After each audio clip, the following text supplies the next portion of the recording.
When we started Apple, we wanted to do, of course, good things for people and for the world. And that was our prime motivation. And we wrote it down, why we were going to make this a better world for people. But we only envisioned one narrow category, personal computer. And Apple of today is really great because it has a lot of incredibly good, finely built, designed devices that are even more excellent than that. But they all work together. We have a computer company. We have an iTunes company. We have retail store company. We have iPod company. We have iPhone company. We have iPad company. And yet they all work together with each other. Very different arrangement than, see, we would have stayed as just a computer company probably. It's very difficult to branch out. We even changed the name of the company from Apple Computer to Apple Inc. So that's that part of it. As far as notoriety, Steve Jobs, when we started, he was the leader that wanted to bring this stuff to the world. I was just a great inventor who stayed in the laboratory.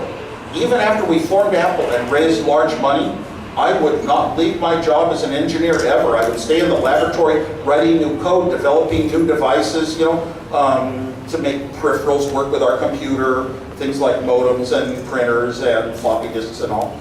I just want to stay in the laboratory. I'm shy. I never wanted any publicity. I never started a company to become famous for it. So I would rather be lesser known and in the background. Steve was not really, I wouldn't call him the greatest businessman. He had qualities that led us when we started, that where you need somebody that's a little spark, pushing ideas and talking them and wanting to move fast, afraid of competition in the world.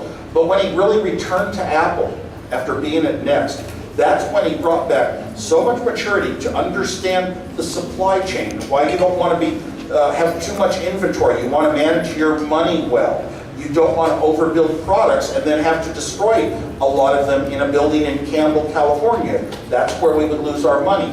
And it was an understanding of the need for great products and how to manage teams to develop great products when the result is many, many years out. He really came back with a different maturity, whereas he wanted things done in a week at the start. So that was a great transformation. So he deserves, all the awards for being the great technical leader of all time, that I've known. I mean, there have been other great ones too, but in our time frame, just never saw anyone like Steve. He had so much control to make sure every product was so fine because he associated himself with the products. Same as I did with my floppy disk. It had to be so perfect. I actually went and I laid out tapes to design the PC board myself, and when I was all done, it had 8 holes in it. And then what I did was I realized if I had designed it slightly differently, it would have only had 5 holes.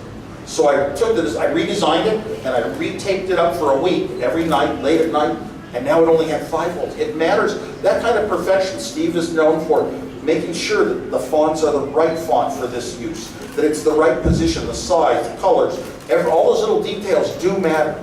They do matter. Even Facebook, the founders would tell you that things like these little nuances, little tiny things make a difference between the winner and the loser. And I'm so thankful that Steve was there to do that. Because you do need, he came along with an idea that it really came from looking at me when we started the Apple II. One mind had really conceived the entire product and built it from start to finish. All the hardware, all the software, everything. He thought if one mind controls a product, that's how you get excellence. And that's where it comes from. So I'm very thankful to have had Steve as a friend. And very sad to miss him. And I hope there are other Steve Jobses. You can't try to do things the way Steve would do. He's absolutely right about that. You've just got to be so independent and holding on to the aspect of quality yourself.